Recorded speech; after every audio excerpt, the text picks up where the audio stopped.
Will be disrupted on Monday next week to pave way for the gubernatorial, parliamentary and ward elections in areas where the exercise had been suspended. The Independent Electoral and Boundaries Commission, however, says that logistical planning is underway to ensure that learners go back to school on Tuesday, as vote tallying will be done in separate centers. Kevin Mutai also reports that Education Cabinet Secretary George Magoha says all the boarding schools will not be closed during the exercise. The Independent Electoral and Boundaries Commission is yet again ready to conduct elections. 2 weeks after the conclusion of the August 9th polls, schools had been gazetted as centers for both voting and tallying, and now the same will be replicated in Mombasa and Kakamega counties for the gubernatorial elections.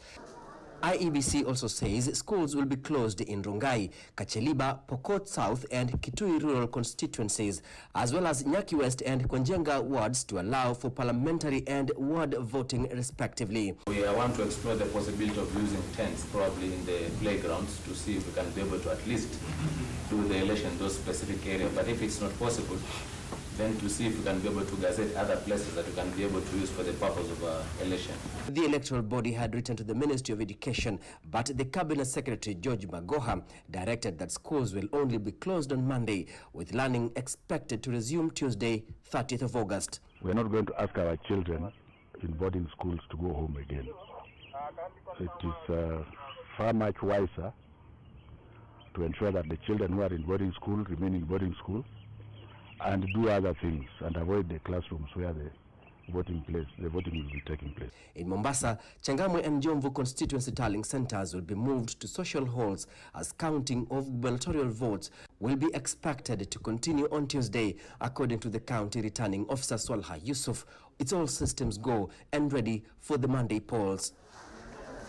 The polls had been suspended following a mix-up in the ballot papers in some of the areas, but new materials have arrived in the country ready for dispatch over the weekend. Sisi kama wakaaji wa Kakamega tuko tayari kabisa. Watu ambao hawako tayari pengine ni wale ambao walikuwa wametoka nje, wamekuja tu kupiga kura alafu warudi, lakini wakaaji wa Kakamega wanasema tu angelisema Disemba wangelipiga tu kura hiyo wakati ikifika. Tumekuwa tayari kutoka tarehe 9 mwezi wa 8.